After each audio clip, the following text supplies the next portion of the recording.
Bem, pessoal, de volta aqui ao capítulo de dinâmica da rotação. Esse slide aqui eu faço um sumário de todas as relações que a gente obteve até o momento, né? Tudo relacionado com a rotação. Então, você tem um corpo que gira sob a ação de uma força tangencial, então ele descreve uma rotação d θ. Então, o trabalho realizado pelo torque gerado por essa força é dado por essa integral, tá certo? O trabalho realizado quando o caso do torque é constante, ou seja, se essa força se mantém constante, você pode escrever já direto que o trabalho é tal z vezes Δθ. Esse trabalho também ele é responsável pela variação da energia cinética de rotação, ou seja, a energia cinética final menos a inicial, ou seja, por conta que você realizou um trabalho, esse trabalho, ele consequentemente altera a energia cinética da rotação desse corpo, certo?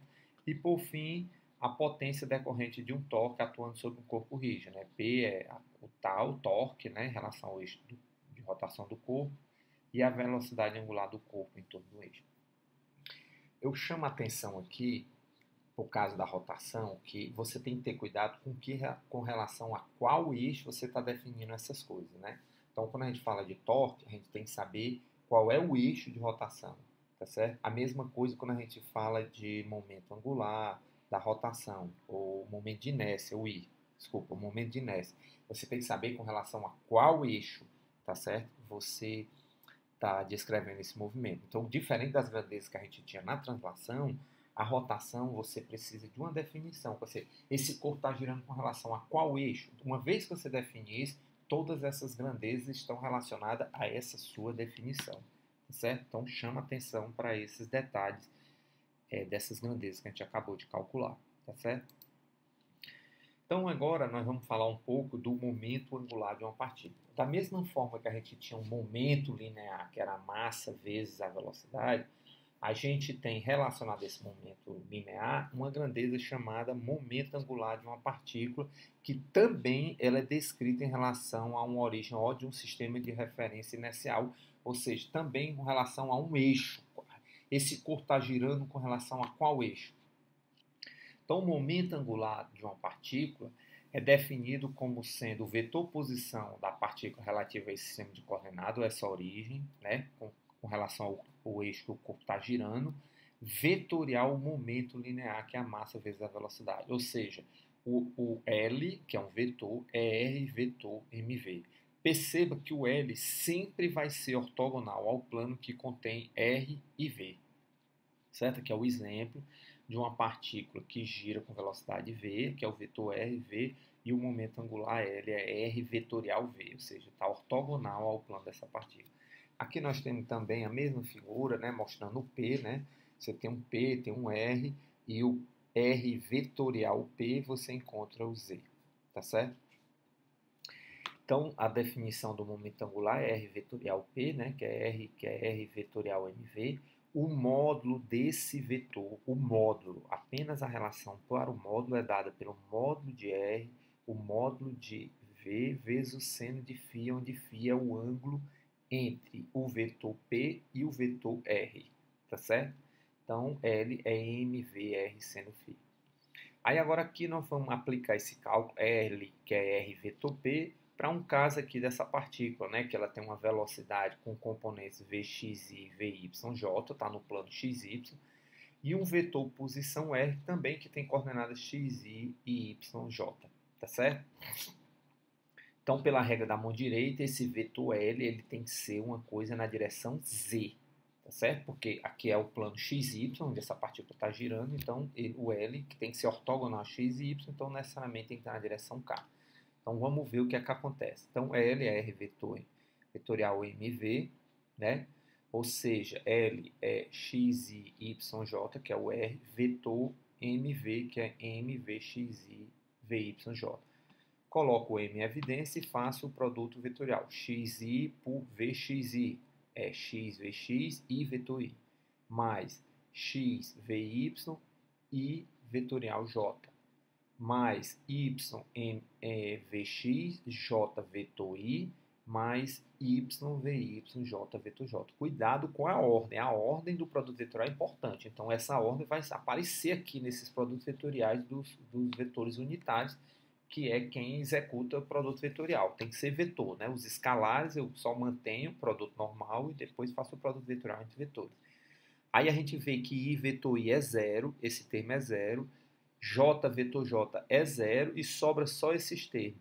I vetor J é K e J vetor I é menos K. Portanto, eu tenho XVY na direção K menos YVX na direção menos K. Coloco o K em evidência e o M, eu fico com L igual a XVY menos YVX. Esse L é o LLZ na direção K, onde LZ nada mais é do que, aqui tem um M, né? Aí peguei só a parte que varia, que é o XVY menos YVX, tá certo? Então, conforme a gente tinha visto, o seu vetor momento angular, nessa condição, que velocidade e a posição estão no plano XY, ele dá um vetor na direção K, tá certo? Então, tá aí a definição do momento angular. Lembre-se que o momento angular você precisa definir com relação a qual eixo de rotação, tá certo? Porque o R é a distância que a partícula está desse eixo, então é importante saber qual é o eixo, né? Tá certo.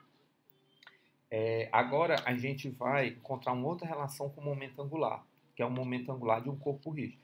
Aqui eu tenho um corpo que gira na direção, em torno de um eixo na direção Z, e aí eu peguei uma partícula desse corpo, que é uma fatia dele que gira com velocidade ômega. Essa fatia é composta de várias partículas de massa MI. Eu peguei uma delas que dista RI e tem uma velocidade VI ortogonal a RI com a massa MI. Então VI é RI ômega.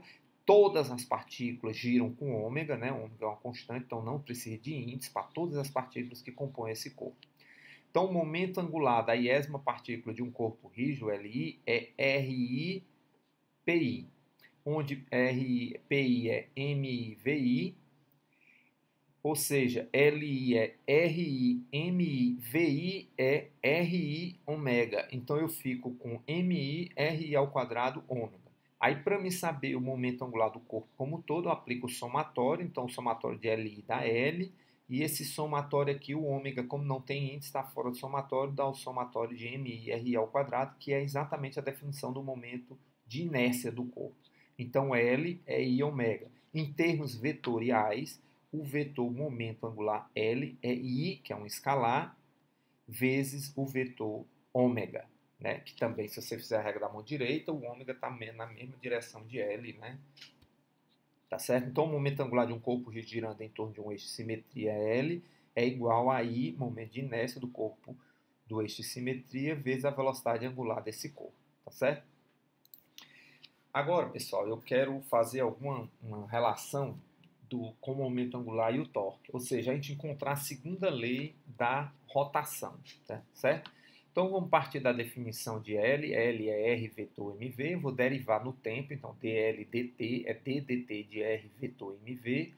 Abrindo essa derivada aqui do produto vetorial da dr dt vetor MV, mais mantém R constante, vetor M dv dt.